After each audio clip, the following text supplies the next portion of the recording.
sei lá quantas centenas de pessoas aqui, e isso muito me honra, e eu fico muito feliz e mais nervoso, naturalmente, por causa disso. Mas não faz mal, porque o nervosismo passa. E a gente tem que, inclusive, aprender, faz parte das coisas que eu vou falar no fim da minha fala hoje, que a gente tem que enfrentar tudo, né? Principalmente os medos, porque medo só se cura enfrentando. Eu tive pavor de falar em público. Fiquei muitos anos da minha vida tremendo assim, sem ficar de pé, por causa de plateia. Agora só fico um pouquinho. Não, mas fico de pé também. Só fiquei sentado aqui porque me obrigaram.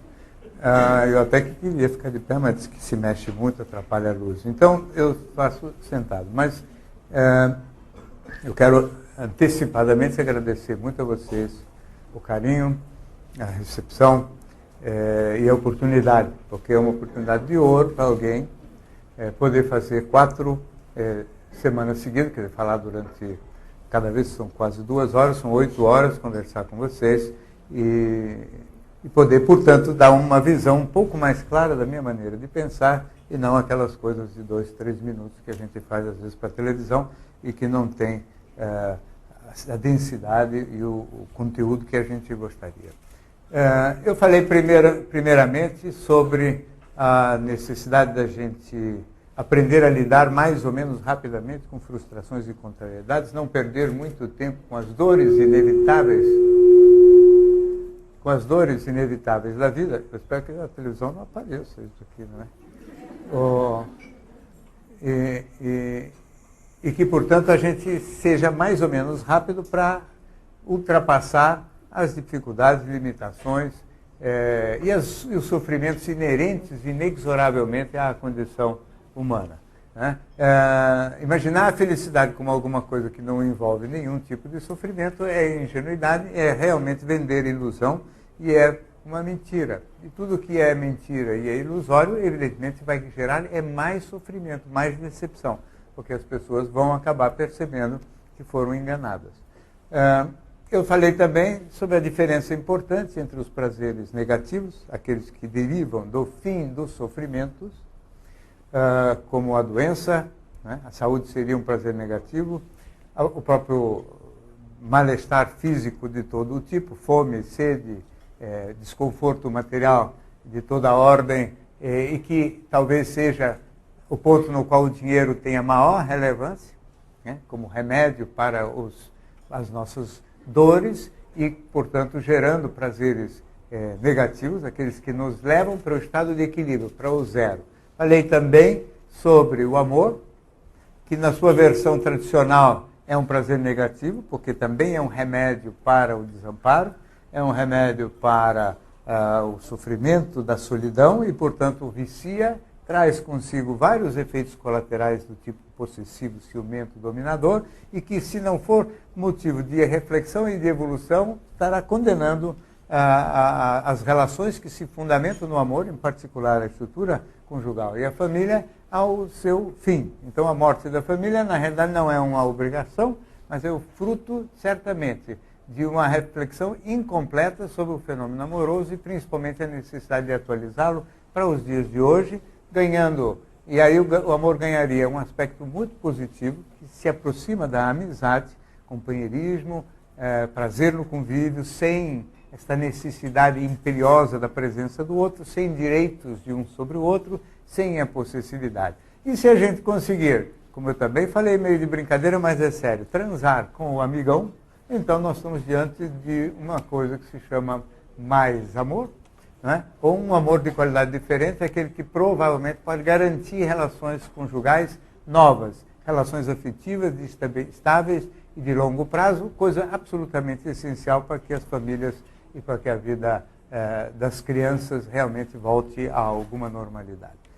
Esses seriam os grandes aspectos relacionados com os prazeres negativos. Os positivos são de natureza corpórea, os relacionados com atividade física, esportes, preferência os não competitivos, atividades relacionadas à sexualidade propriamente dita, prazeres relativos à troca de carícias, Troca de carícia é essa que hoje em dia, infelizmente, está altamente prejudicado por uma extraordinária preocupação com performance e desempenho, o que é um inocular da vaidade, quer dizer, vaidade é esse prazer erótico também, mas de caráter exibicionista, do indivíduo buscar destaque, buscar ser melhor do que os outros, buscar notoriedade por força das suas ações, e que na preocupação com performance sexual, que tradicionalmente sempre envolveu os homens, porque o machismo implicava em que macho que é macho tem que ser competente para ter todas as relações sexuais que a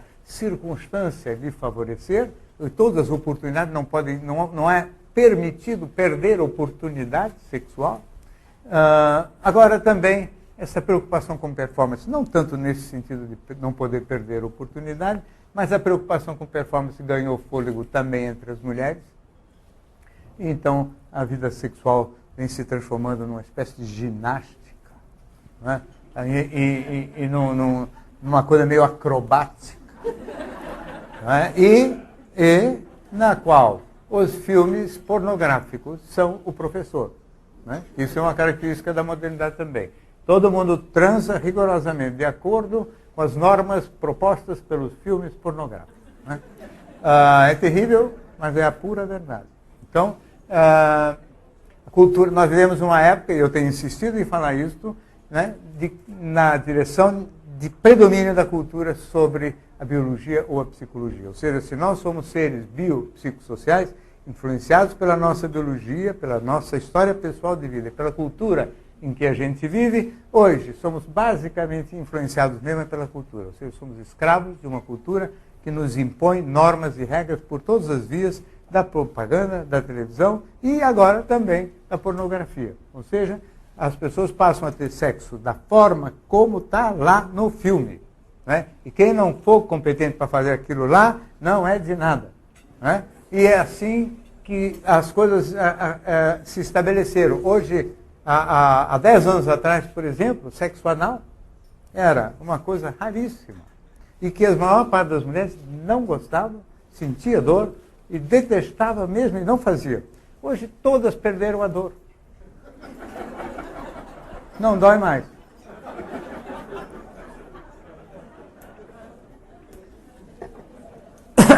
Quase todas.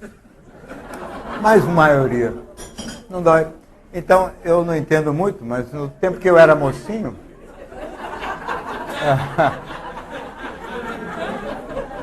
no tempo que eu era mocinho era diferente. A coisa difícil de se conseguir de uma mulher, nem falar de uma moça de família, porque naquele tempo se dividia muito claramente as moças em várias categorias, coisa que também se afrouxou completamente hoje em dia. Mas naquele tempo, o que não se conseguia nem das mulheres de vida mais fácil era o sexo oral. Por quem me tomas? Elas falavam se a gente pretendesse uma coisa desse tipo. Hoje, todo mundo sabe que isso aqui se transformou em preliminar, às vezes até para casaizinhos, pré-adolescentes que mal estejam começando a namorar, né? Logo depois do beijo.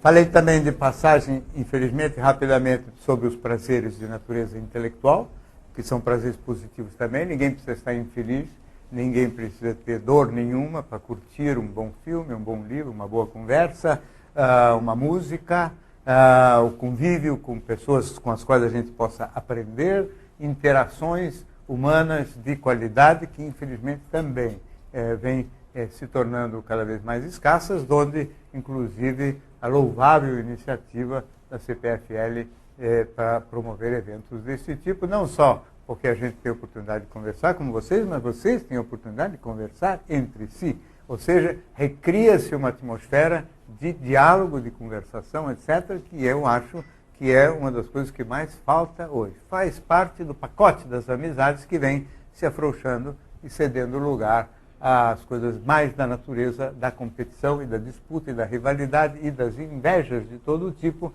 que são a matriz básica da nossa cultura, e todos esses elementos fazem parte, é a parte absolutamente nefasta da questão da vaidade. Então, é por isso que eu digo que nós temos dois inimigos grandes para a felicidade: a vaidade e o medo da felicidade. Sobre o medo da felicidade eu vou falar daqui a pouquinho. Primeiro, algumas considerações a mais sobre a vaidade, que eu já falei na semana passada, sobre este prazer exibicionista presente em todos nós, próprio da natureza da nossa sexualidade, com o qual nós vamos ter que aprender a conviver. Ninguém vai querer se livrar da vaidade. No Eclesiastes, no Velho Testamento, está escrito claramente: vaidade das vaidades. Tudo é vaidade. Não está escrito, mas poderia estar escrito assim, que a renúncia total às vaidades é a suprema vaidade. Ou seja, aquela na qual o indivíduo quer se eternizar como um ser elevado, superior, um santo. Não é? Sem nenhuma conotação negativa sobre a questão religiosa. Mas, enfim, a ultrapassagem da vaidade é impossível. Então, o indivíduo, a vaidade é um desejo de chamar a atenção, de atrair olhares de admiração, de respeito e ou de desejo. O indivíduo chama a atenção pela riqueza das suas vestes. O indivíduo chama a atenção também pelo seu despojamento. Né? Ou seja, do mesmo modo que um indivíduo, um rei ou um papa paramentado, não é? Chama a atenção por vestes riquíssimas, ou franciscano, ou São Francisco de Assis mesmo, desfilando com a túnica branca e sem mais nada, também chama atenção. Né? E existem algumas pessoas muito ricas que gostam muito de aparecer como pessoas despojadas materialmente. Não é? Mas se fossem verdadeiramente despojados, não deveriam ser tão ricos. Não é? Na verdade, é só um show, é um espetáculo como qualquer outro. Não é? Faz parte de chamar a atenção. Chama a atenção um indivíduo num Mercedes, chama a atenção um milionário num Fiat também. Né? Chamar a atenção é um gosto que todas as pessoas têm. A busca de destaque tem alguns problemas. O mais grave e mais importante numa cultura como a nossa é que vicia. Vicia quer dizer, nunca o indivíduo se sente saciado. Vicia o consumismo, vicia a busca de glórias, conquistas e destaque, vicia a ambição material e de sucesso profissional ou financeiro, vicia até mesmo a beleza e o emagrecimento. Né? O indivíduo viciado nessas coisas de dieta, de emagrecer, pode perfeitamente evoluir na direção da anorexia, que na realidade é um exemplo extremo de um vício. O indivíduo pega um gosto por não comer, uma paixão por não comer, até porque ele se sente elevado e superior, mais competente que os outros para não comer. E morre, mas não come. Né? E é assim mesmo, a anorexia. Né? Ela é um limite quase caricatural de um processo que existe em muitos outros mecanismos e faz parte do mesmo esquema do vício. Ou seja, uma pessoa tem uma bolsa cara e aquilo chama a atenção, a pessoa quer comprar uma segunda bolsa cara. Porque todas as coisas da vaidade têm essa característica efêmera, dura pouco. A vaidade, que eu já disse também, ela tem uma origem etimológica igual à palavra vão. Vão, que quer dizer vazio. Quer dizer, então a vaidade é uma espécie de uma bola de sabão. Né? Faz aquele show todo e depois explode e o indivíduo precisa de outra bola e outra bola e outra bola. Então aquela bolsa cansa, precisa de uma outra bolsa. E depois uma terceira bolsa, e depois uma quarta bolsa, e é sem fim. Tudo que é sem fim não é fonte de felicidade, porque não sacia nunca. Tudo que for sem fim é fonte de sofrimento. O indivíduo que tem prazer erótico em ficar conquistando mulheres novas é um infeliz. Porque, por maior que seja o número de mulheres que ele tenha conquistado, sempre faltam milhões de outras que ele ainda não conquistou. E ele sempre estará frustrado com as que ele não conquistou. E estará o dia inteiro ocupado em correr atrás dessas conquistas. Né? Uma mão de obra danada, sem resultado, para ter relações sexuais da pior qualidade. Porque a primeira relação sexual entre o homem e a mulher, todo mundo sabe, é uma situação constrangedora, desajeitada, todo mundo nervoso, de mau jeito, não sabe bem como é que agrada, a preocupação com performance é maior ainda, e o conquistador só vive dessa primeira relação. Né? E ele é um tonto, portanto, porque ele só fica com o pior do filme, né? Repetidamente. Faz bem para o seu ego, todo mundo sabe a importância que é depois contar para os amigos, né? Com quem saiu, né? Porque isso faz parte do pacote exibicionista, né? Transar é o de menos, né? Contar é mais importante até do que transar, né? Então, este pacote exibicionista existe nas coisas materiais, existe no sucesso, nos intelectuais existe nas suas citações bibliográficas e nos autores que eles já leram e tudo que eles possam impactar e até mesmo às vezes humilhar, porque tem isso. Todo elemento ligado à vaidade humilha, agride e tem uma conotação claramente agressiva. Eu me destaco, eu mostro como eu sou mais, eu mostro como eu sou mais rico, mais lindo, mais culto, mais qualquer coisa, e todo mundo que é menos se sente diminuído, humilhado por baixo e com ódio, invejoso. Ou seja, a vaidade e a inveja caminham obrigatoriamente juntos. É um pacote que inclui forçosamente a inveja. Não há a menor possibilidade de ser de outra maneira. E nós vivemos numa sociedade que estimula isto desvairadamente. Ou seja, nós vivemos numa sociedade que acha que essa coisa, o indivíduo querer se destacar sempre, cada vez mais e mais e mais, é um barato, que é bom, que é produtivo, que leva a sociedade e o mundo a crescimento e a produção e ao progresso. Talvez tenha sido verdade isto no passado. Hoje leva ao fim do planeta.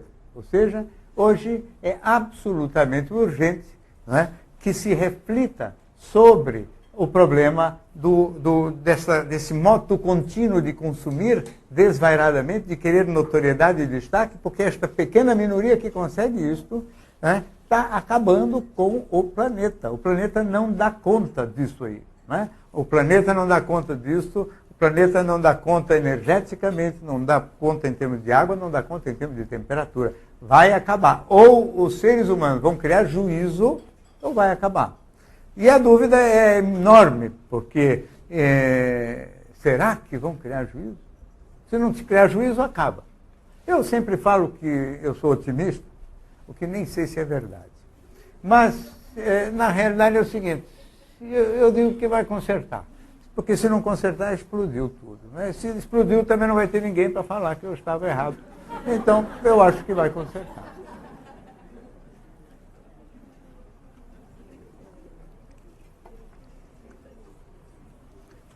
Uma sociedade montada desta maneira realmente não pode ser legal, só pode estimular competição, rivalidade, é geradora inexorável de violência no seu seio.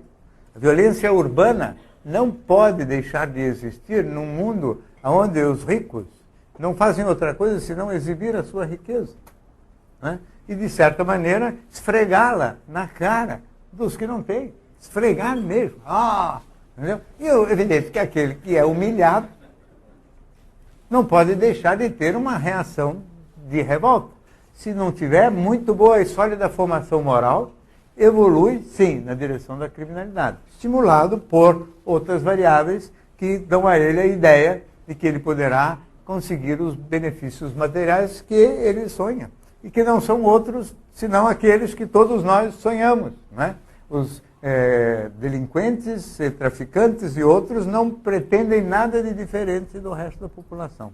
Eles só encontraram um caminho, vamos dizer, peculiar para tentar satisfazer as suas necessidades. Mas suas necessidades ou os anseios, necessidades entre aspas, necessidades criadas por uma cultura doente. Nós vivemos numa sociedade que está doente. Né? E veja que coisa mais paradoxal com a vaidade, numa sociedade que está doente. A vaidade é um exibicionismo. E para eu poder me exibir, eu preciso me exibir para uma plateia que me aplauda. Porque não existe exibicionismo sem plateia. Não é que é uma plateia muito diferenciada, pode ser qualquer um. Mas tem que ter um povo lá para bater palma para mim. Para eu poder ser aplaudido, eu preciso estar de acordo com o quê? Com os critérios da própria sociedade que me observa. Porque se eu fizer qualquer coisa diferente, não é? Eu não vou ser aplaudido. Então, todo indivíduo muito preocupado com a aparência e com a vaidade, é muito preocupado com os outros. O que os outros vão falar? Outros com O maiúsculo, porque não é outros. Apesar de ser qualquer outro, mas outros viram um negócio importantíssimo, os outros. Né? É parecido com os vizinhos de antigamente, né?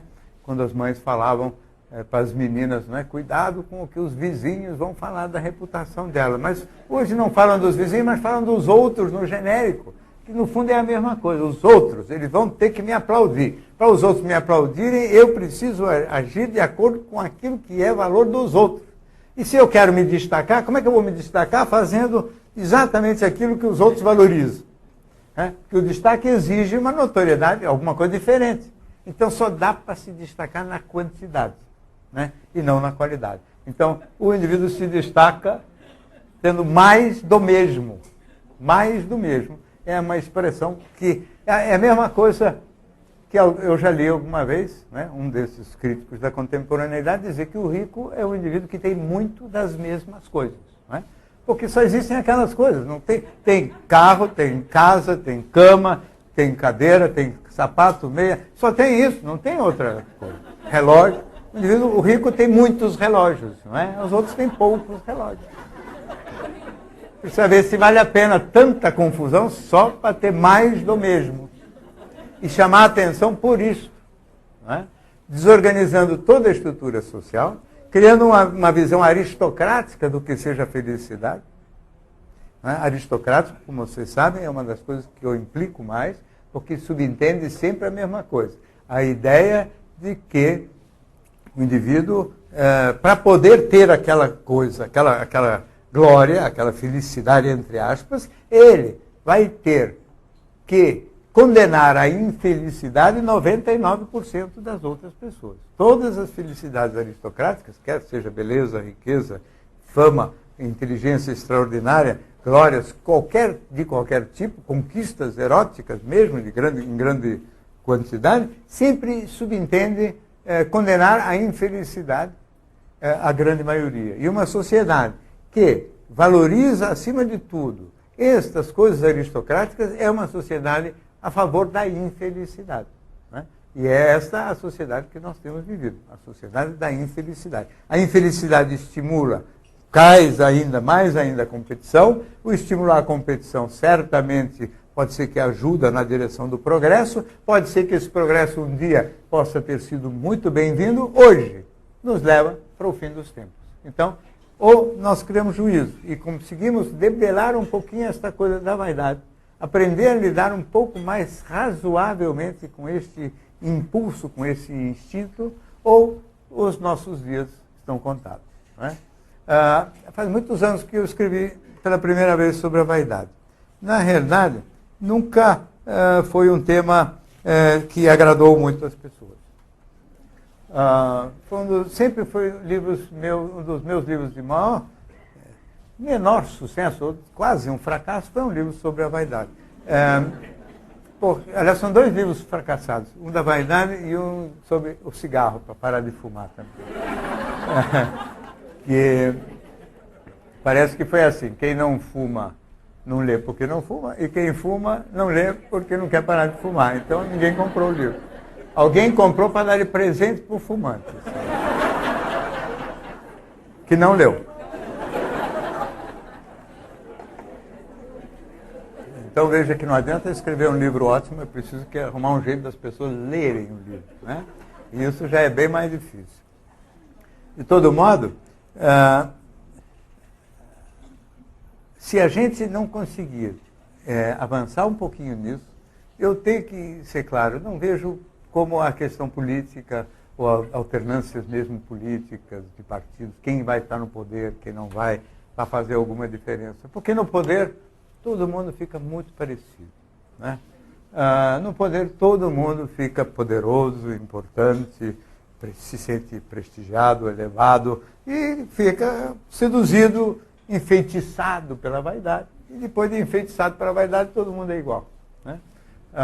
Talvez por isso, um filósofo francês, que chama Gilles Deleuze, dizia que não existe governo de esquerda, né? Só existe governo de direita. Não porque estivesse falando só da questão política, mas porque no governo são todos iguais.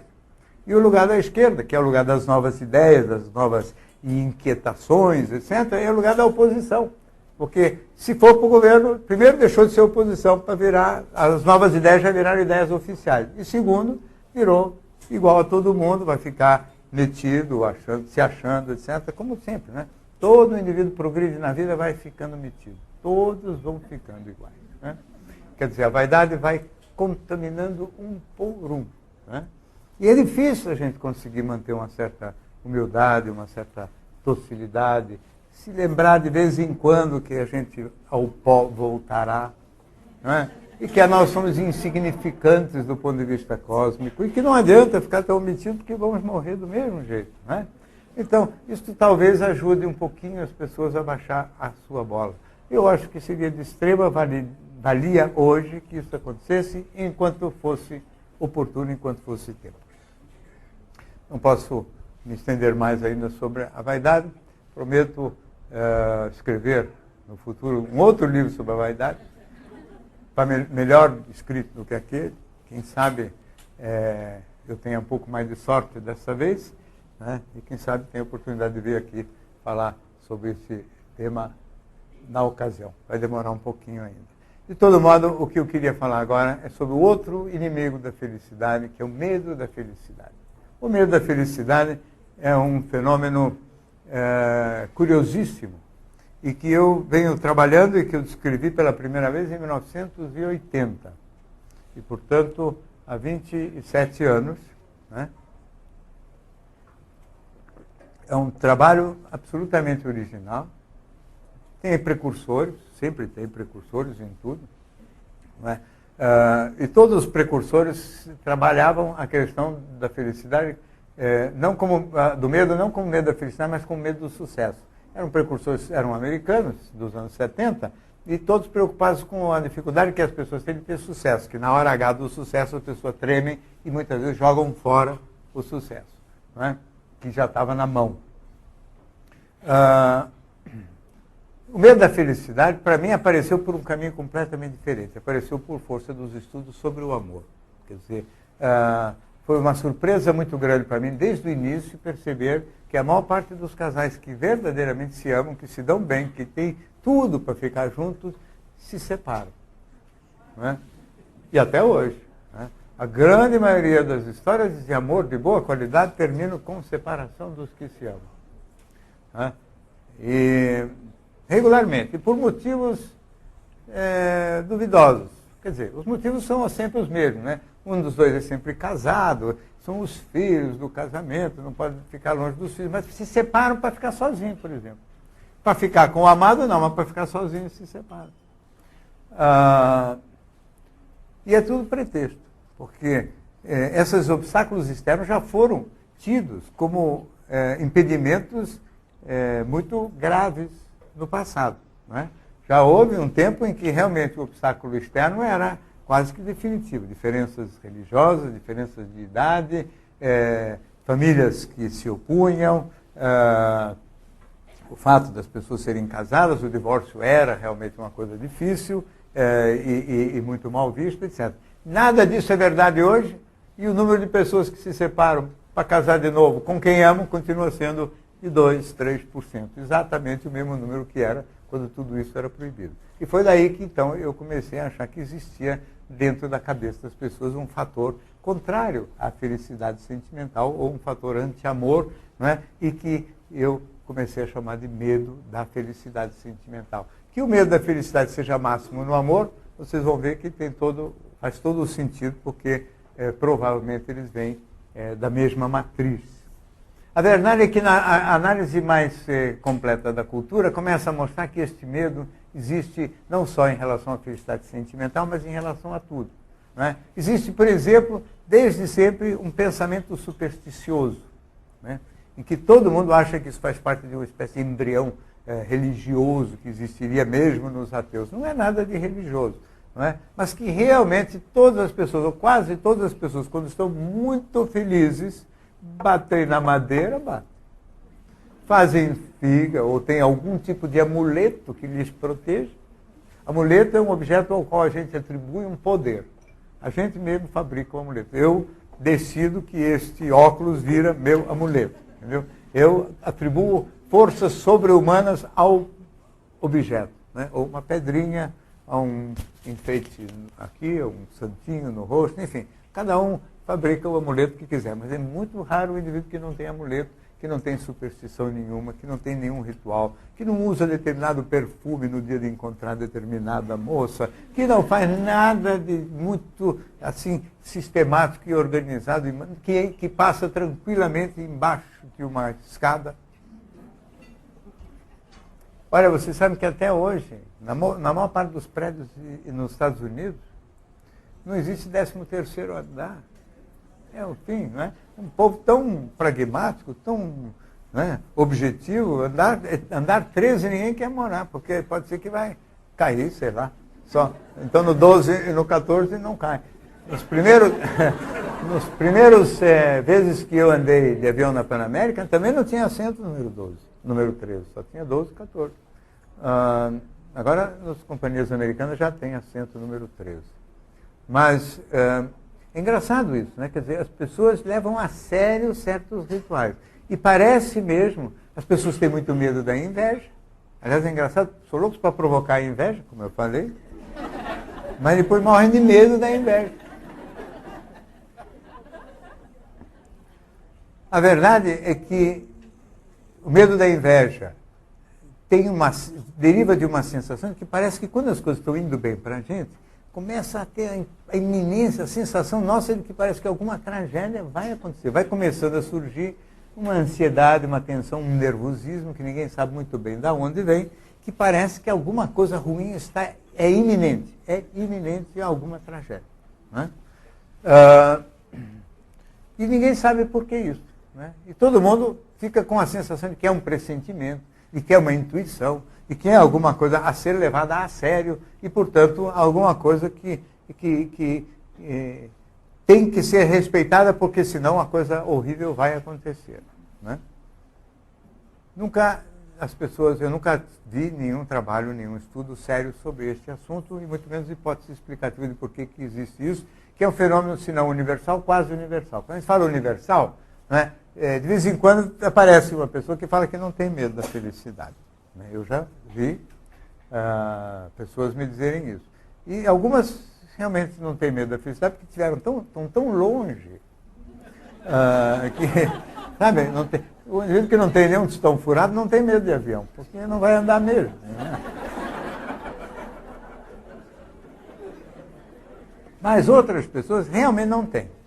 Esses são os casos a ser estudados. Quer dizer, quem não tiver medo da felicidade, me interessa atender sobremaneira para eu saber o que é que tem no psiquismo dessas pessoas, que é para a gente talvez aprender como é que ajuda os que têm muito medo a se curar. Né? Mas é muito raro. A grande maioria da humanidade, assim, 99,9% da humanidade, tem medo, né, da felicidade. Sentimental, sem dúvida nenhuma. E de outras felicidades. Quer dizer, cada vez que existe uma conquista, as pessoas falam, isso aqui está bom demais. Estou morrendo de felicidade. Não há mal que sempre dure, aquelas coisas que falam. Né? Nem bem que nunca. Sempre o tal do bem vai acabar. Né? Sempre a ideia de catástrofe parece que permeia, passeia em torno da alma e da cabeça das pessoas. O medo da felicidade não existe nas crianças pequenas. É uma coisa que sempre me surpreendeu. Uma criança pequena, você pode perfeitamente entupi-la de coisas que ela adora, ela não treme. Mas adulto treme. Adulto sempre treme. Criança pequena você pode levar no parquinho, do parquinho levar para a piscina, da piscina para o shopping, dar todos os brinquedos para ela, levar no McDonald's, depois comprar um monte de chocolate e levar para casa, e ela ainda vai perguntar, e agora, o que nós vamos fazer?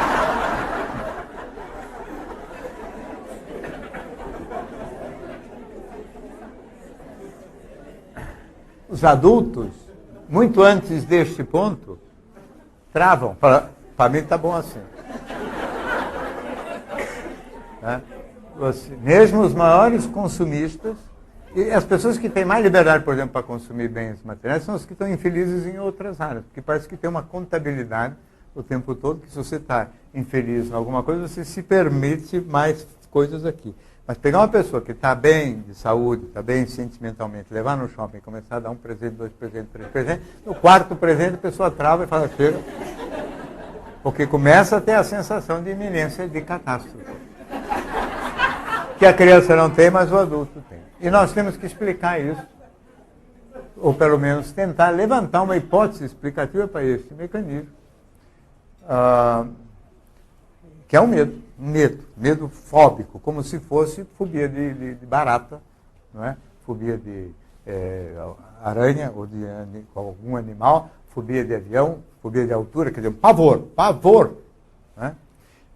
Evidentemente que nós temos que arrumar um jeito de explicar isso de uma forma razoavelmente universal, posto que o fenômeno é universal. E existe na humanidade, direta ou indiretamente, desde o Egito Antigo, há 5.000 anos. Né? Os amuletos sempre existiram, rituais de proteção sempre existiram. O medo do olho gordo tem 5.000 anos. Né? O olho gordo. A inveja, portanto. Né? Então, a explicação que eu tenho tentado dar tem a ver com o trauma do nascimento. E, como vocês sabem, também é a minha hipótese explicativa para a origem do fenômeno amoroso. É por isso que talvez o medo da felicidade seja tão grande na felicidade amorosa, porque eles, na verdade, são primos e vêm juntos. Não é? Na experiência do nascimento, a experiência do nascimento é, sem dúvida nenhuma, uma das mais dramáticas e importantes da vida da gente. Não é? E a gente subestima, a própria psicologia sempre subestimou. Fora um cara que chamou Otto Rank, né, que escreveu um livro que chamou Trauma do Nascimento, foi muito negligenciado esse assunto. Da vida não, na verdade, começar numa situação de harmonia paradisíaca, e essa harmonia paradisíaca se romper dramaticamente, né, e ficar uma ideia, provavelmente, quase que um condicionamento, que o primeiro registro cerebral é da harmonia. Há 2, por isso o amor também. E o segundo registro é a ruptura da harmonia, o Big Bang, como eu falo. Né? Esse nosso Big Bang, que ela sempre me espanta que tenha Big Bang também nas coisas Big Bang também existe importante nas coisas da física e do mundo inteiro, vai ver que é o mesmo Big Bang, no fundo, né?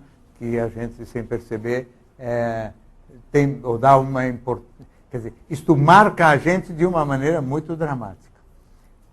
O Big Bang é a ruptura de toda aquela harmonia. Parece que sempre que a gente está chegando perto da harmonia, em qualquer outro momento da vida adulta, chegando perto da harmonia porque encontrou a felicidade sentimental, um parceiro amoroso adequado, chegando perto da harmonia porque conseguiu realizar o seu sonho, entrar no vestibular, ter a carreira que queria, comprar o carro novo, né? O primeiro carro e o carro novo. Comprar um carro novo é um dos grandes problemas de um ser humano. Porque a sensação que vem é clara, esse negócio vai bater. E não só porque a gente não tem domínio sobre aquele carro, porque é um carro novo. Porque se for de outra pessoa, não tem essa sensação. É mesmo aquilo. Meu carro novo, eu não tá bom demais aqui, vamos dar uma batidinha, né? Tá? Uma raspadinha pequena, que seja na coluna do prédio, não, só para tirar aquela aura de novo. Pronto. Aí o carro já fica velho, a gente fica triste, deprimido porque o carro não é mais novo, e aí nunca mais bate o carro.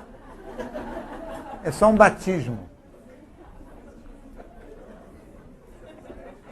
Mudar para a casa nova dos sonhos sempre foi um problema também. Eu já vi muitos casais, inclusive, se divorciarem nessa transição de mudança para a casa dos sonhos. Essas conquistas materiais, profissionais, intelectuais, sociais, e, sem falar das sentimentais, todas elas ativam essa sensação de medo. Não é? E quando o medo está muito ativado, sem que a gente perceba, a gente sozinho gera fenômeno destrutivo. Então, o medo da felicidade é responsável pelo mecanismo autodestrutivo. O medo da felicidade, ou não suportando a felicidade do carro novo, me leva a um equívoco qualquer que conduz a bater o carro, que me leva a bater o carro. Né? Então, o objetivo é sempre este. Eu sozinho estrago uma parte da minha felicidade, porque eu, ao estragar uma parte da minha felicidade, parece que garanto o principal. Né? Então, eu garanto o carro se eu estragar só o paralama do carro. Né? Eu garanto a saúde, né? Se eu ficar sempre um pouco hipocondríaco. O hipocondríaco é um indivíduo que estraga a sua saúde, provavelmente por medo da doença. Mas ele estraga sozinho a saúde. E é gozado porque o hipocondríaco, por exemplo, quando fica doente de verdade, a hipocondria desaparece imediatamente. O indivíduo está para ter um infarto o tempo todo. Ele quebra a perna, o coração dele fica ótimo. Porque ele precisa de uma coisa ruim. Tendo aquela coisa ruim, ele libera a fabricação de outra coisa. Né? Então, às vezes, as pessoas... É uma das coisas que eu mais presto atenção. Quando o indivíduo vem se queixando de hipocondria, por exemplo, meus colegas muitas vezes ficam atrás de quais são os problemas que estão por trás da hipocondria. E eu sempre vou atrás justamente das coisas boas. O que está acontecendo de bom com você para você começar a inventar isso? Quando o indivíduo, por exemplo, começa a ficar com pavor de avião, o indivíduo que nunca teve medo de avião, por exemplo, nas carreiras profissionais é comum, o indivíduo progride profissionalmente, de um ponto para diante começa a ter medo de avião. Né? É sempre por causa de coisa boa que surgem essas fobias, esses medos. E, obviamente, sabotam e atrapalham e estragam uma boa parte da felicidade conquistada. O próprio indivíduo sabota a sua felicidade. O próprio indivíduo destrói uma boa parte da sua felicidade. Esse mecanismo autodestrutivo, que foi registrado pelo Freud, ele achava que fazia parte de um instinto que ele chamava de instinto de morte. Quer dizer, alguma coisa que impulsiona a gente para a morte, para a destruição, para a inação. Né?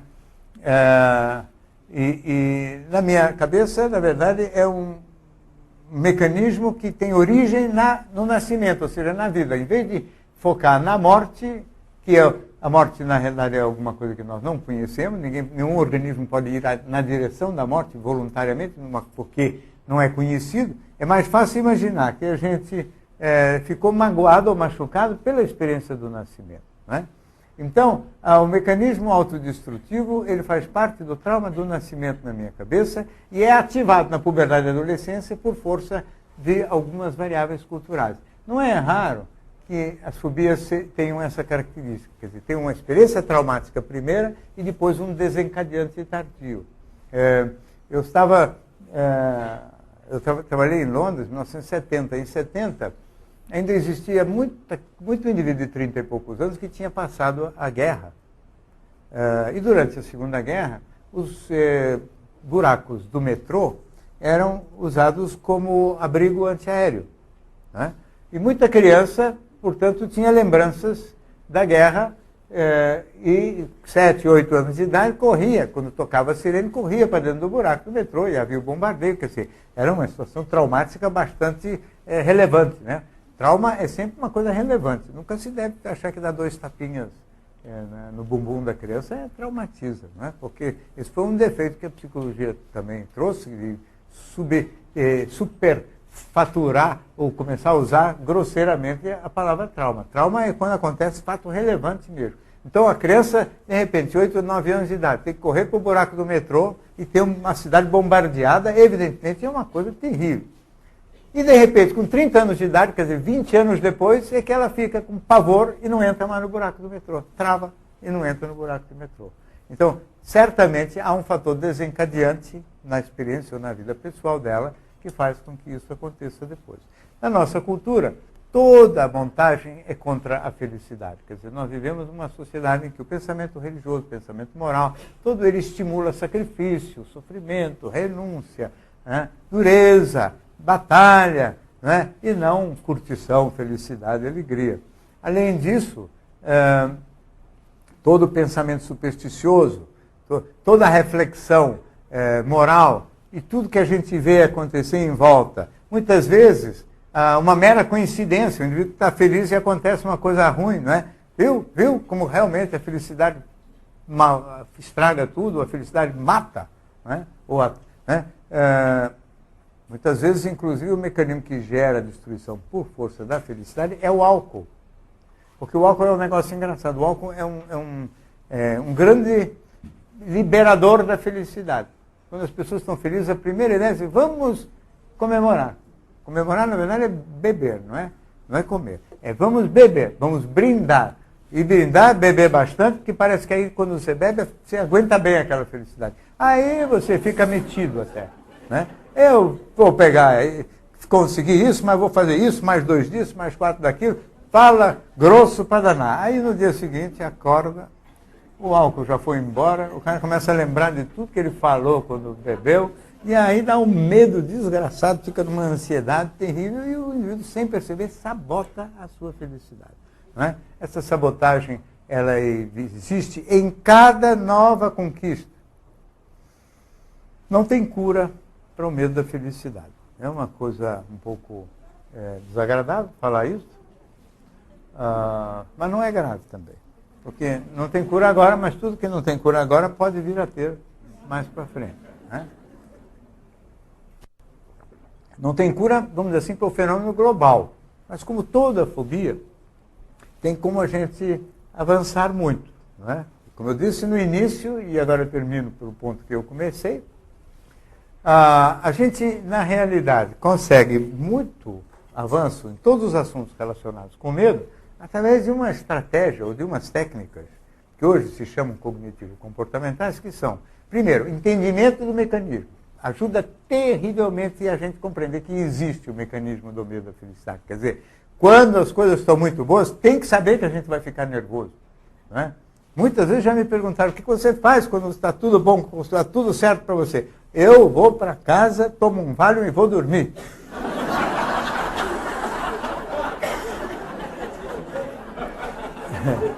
Porque antes de fazer bobagem.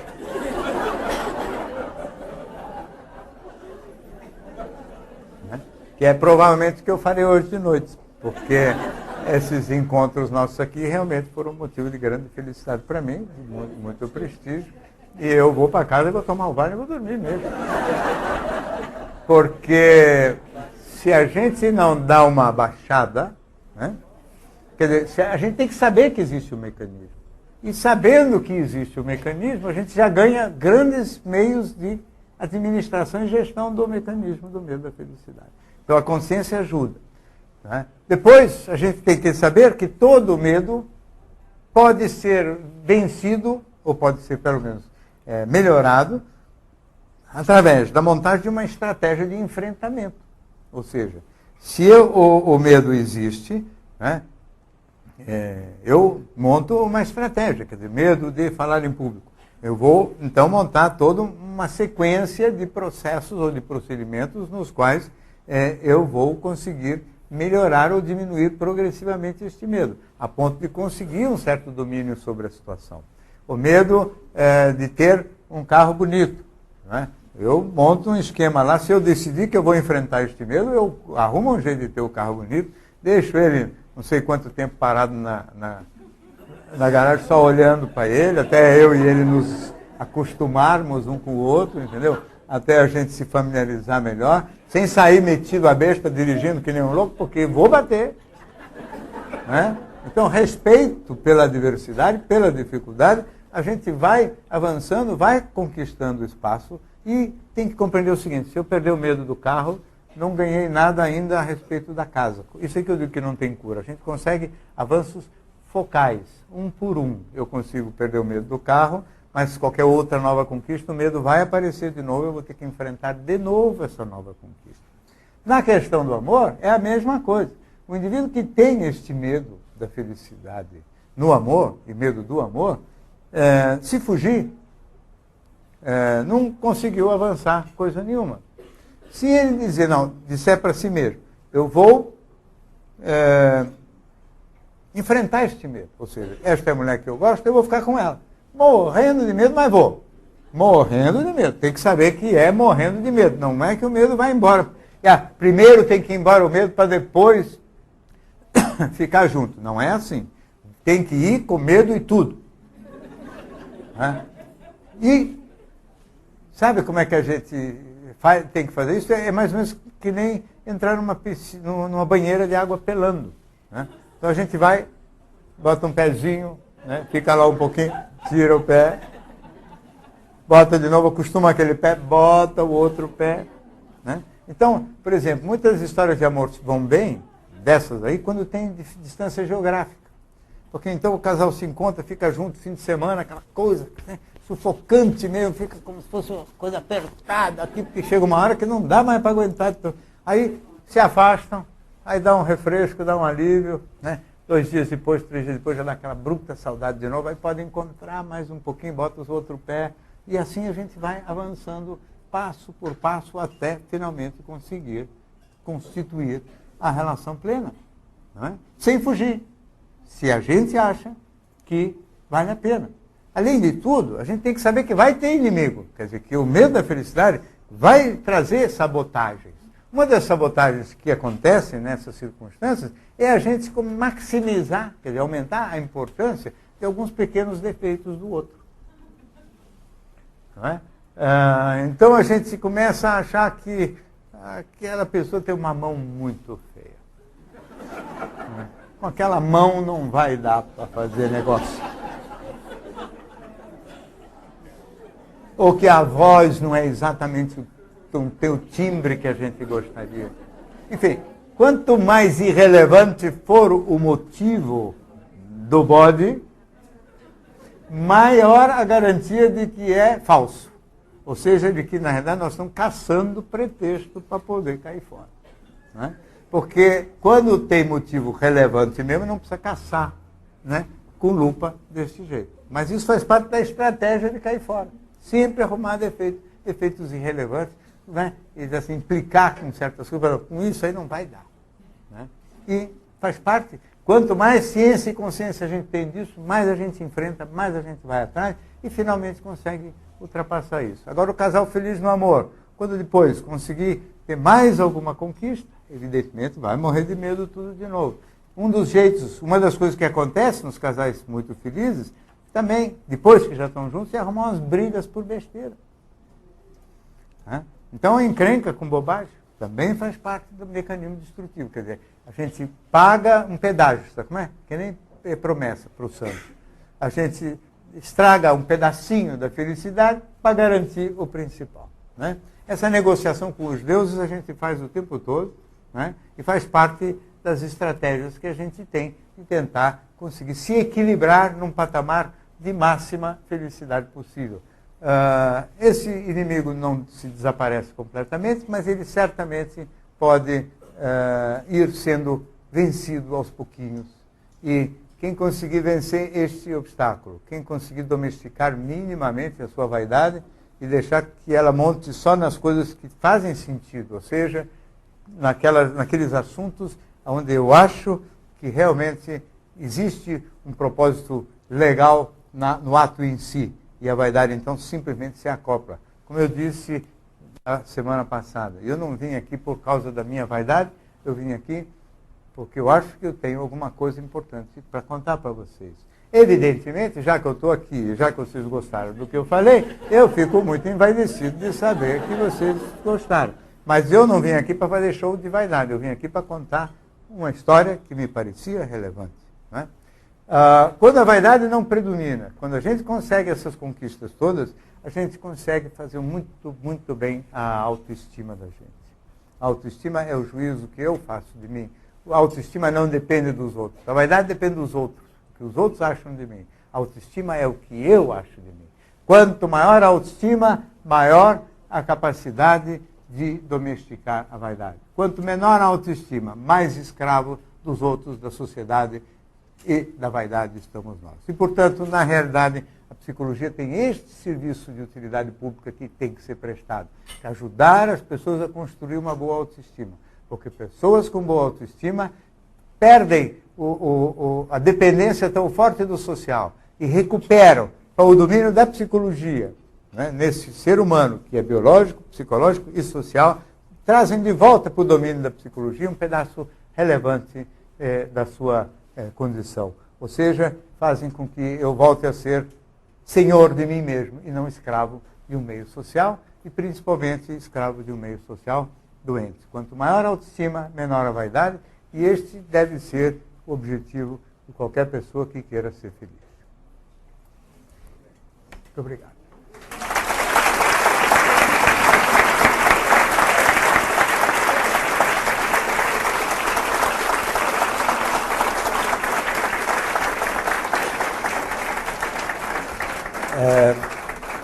Eu gostaria de pedir desculpas pelo tempo que eu avancei, mas já me disseram que eu posso avançar mesmo, porque depois eles cortam tudo na hora de ir para a televisão, não é isso? Então, agora as perguntas, que é a parte mais importante e mais relevante. Então, depois dessa brilhante premissa, vamos passar para o debate. Então, pedimos para todos serem objetivos e breves na formulação das perguntas. Muito obrigado.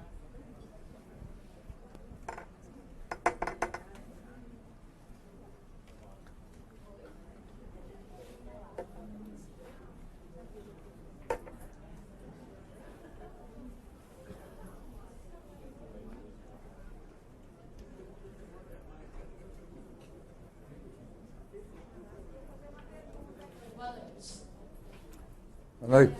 Você comentou sobre que quando a gente tem medo, então, do amor, de um relacionamento que está bom, a gente procura os defeitos. E você daria alguma dica para a gente saber que realmente a gente está procurando um defeito por medo da felicidade e que não seria um defeito que aquela pessoa tem que realmente nos incomoda demais e que seria motivo para terminar o relacionamento? Porque eu, pessoalmente, acho que quando o defeito é relevante e seria motivo para terminar a relação, a gente simplesmente não tem vontade mais de estar com a pessoa. Quando existe vontade, mas o desejo nos incomoda, eu acho que é o medo da felicidade. Evidentemente que cada situação exige uma ponderação, né? E defeitos que a gente pensa e pode imaginar que eles têm desdobramentos complicados no futuro também. Então você tem defeitos, às vezes,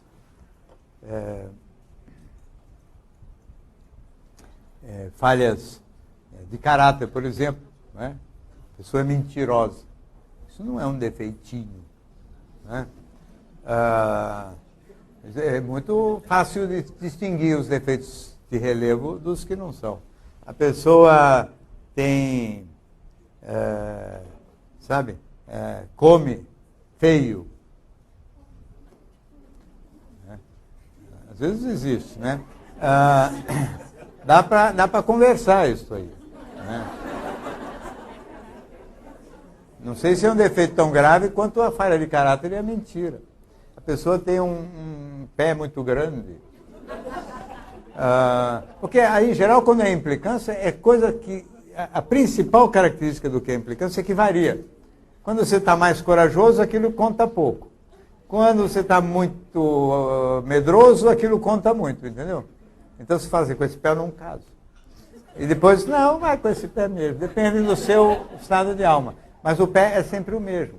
Agora, a falha de caráter, as coisas que sejam relacionadas com falta de cultura parecida, diferenças, vamos dizer assim, que a gente pode antever que vão dar problema grave no futuro, aí é motivo real para a separação, né? Mas nesses casos não costuma dar o medo da felicidade, porque o medo da felicidade só dá quando o encaixe é muito legal, entendeu?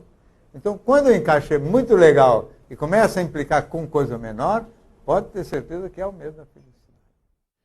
As felicidades efêmeras, elas são mais fáceis, né? Hein? Felicidades efêmeras, elas são mais fáceis. Aquele champanhe gostoso, aquele vestido novo e o carro, etc. Mas eu queria saber, assim, as felicidades estáveis não estão relacionadas ao equilíbrio? O equilíbrio traz a felicidade e vice-versa? Então, na realidade, isso aqui também eu, de alguma maneira, já falei na primeira palestra. Existem momentos de felicidade, que é essa coisa que você chamou de felicidade efêmera, né? Que são picos, são instantes. E existe um estado de felicidade que corresponde a basicamente uma serenidade, paz de espírito, harmonia, não é? Estado esse que a gente periodicamente perde, para menos com os aborrecimentos e as dores e desconforto. e para mais com os momentos de felicidade. Mas o objetivo seria ter este ponto de equilíbrio, esse ponto intermediário da serenidade, da paz de espírito, como o ponto, vamos dizer assim, principal e como o foco do que seja o estado de felicidade. Né? É completamente diferente de momentos felizes. Porque esse estado de felicidade, quer dizer, a paz e pequenas oscilações em torno deste estado de equilíbrio, é possível, sim. Momentos de felicidade sempre serão momentos. Não é possível viver eternamente em momentos de felicidade. Nem a gente aguenta. Né? Então, na verdade, o pacote felicidade deveria ser usado para descrever 3 coisas. Rápida digestão das infelicidades, curtição dessa paz que o ocidental em geral não curte, mas que os orientais valorizam muito, e saber aproveitar direito os bons momentos de felicidade, tanto no aspecto físico quanto intelectual. E não se deixar derrubar nem pela vaidade e nem pelo medo da felicidade. Esta seria a formulinha simples. Simples de falar, né? Boa noite, doutor. Boa noite. Lá de cá ninguém fala hoje? É isso? Eu gostaria de saber assim, uma dica, ou um pouquinho mais, né? Um pouquinho mais alto, por favor. Uma pessoa que já está acostumada com aquele padrão assim de vida, onde ele não é feliz, mas que se acostuma, vamos dizer assim, né? A viver com aquele sofrimento. Espera só um minutinho. Bota um pouquinho mais de som, porque está difícil de ouvir, por favor. Como a gente, qual seria assim essa dissociação? Como poderia ser? É um treinamento? É um condicionamento que seria feito? Eu não entendi o que é que você... Tudo de novo.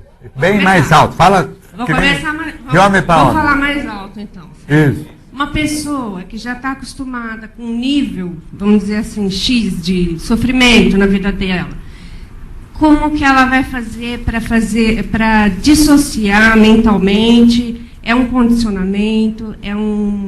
É alguma coisa assim que ele tem que, terapeuticamente, né, falando, vamos dizer, dissociar do que ele aprendeu? Dá um exemplo. Você tem alguma coisa na sua cabeça? Eu tenho. Isso. Uma pessoa que tem um casamento que não... vamos dizer assim, aquelas coisas que vão pegando, vai acumulando, enfim, eu vou me acostumando, entendeu? Vai levando com a barriga, entendeu? O casamento. Isso, por exemplo. Como é que a gente reverte uma situação dessa sem chegar ao extremo de ter que se separar, ou assim... Extremo de ter que separar, ou não, né? De repente, assim, chega-se à conclusão que o ideal é a separação, mas enfim... O foco que eu quero dizer é assim, quando a pessoa já está acostumada com aquele padrão de sofrimento, como é que se dissolve, como é que se retrocede isso na mente da pessoa? Então, na realidade, eu não vejo as pessoas muito acostumadas com esse tipo de sofrimento, porque as pessoas reclamam continuadamente desse sofrimento. Não é que elas se acostumam. Tem outros sofrimentos que as pessoas se acostumam mesmo, e para os quais às vezes não tem solução. Por exemplo, uma pessoa que fica paralítica e vai para uma cadeira de rodas, né? Essa tem que se acostumar a esta adversidade, a esse sofrimento crônico, que, diga-se de passagem, é muito maior no início e depois diminui bastante. As pessoas acomodam com tudo, né? E se acostumam, mas graças à irreversibilidade da situação.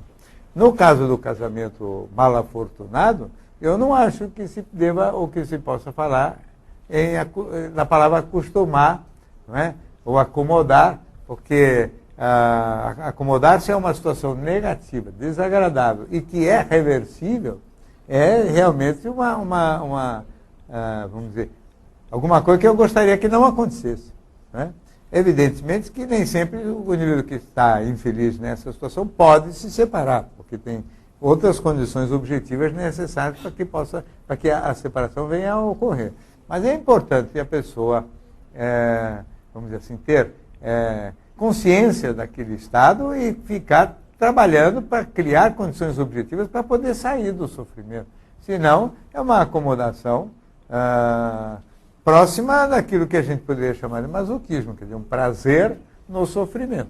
Entendeu? O prazer no sofrimento é um estado alterado, quer dizer, não faz parte da psicologia normal, a não ser como um prazer erótico, prazerzinho erótico relacionado com a dor ou com com um tapinha assim na hora da relação, mas nada mais do que isso. Né? Então teria que trabalhar para sair disso e não se acomodar.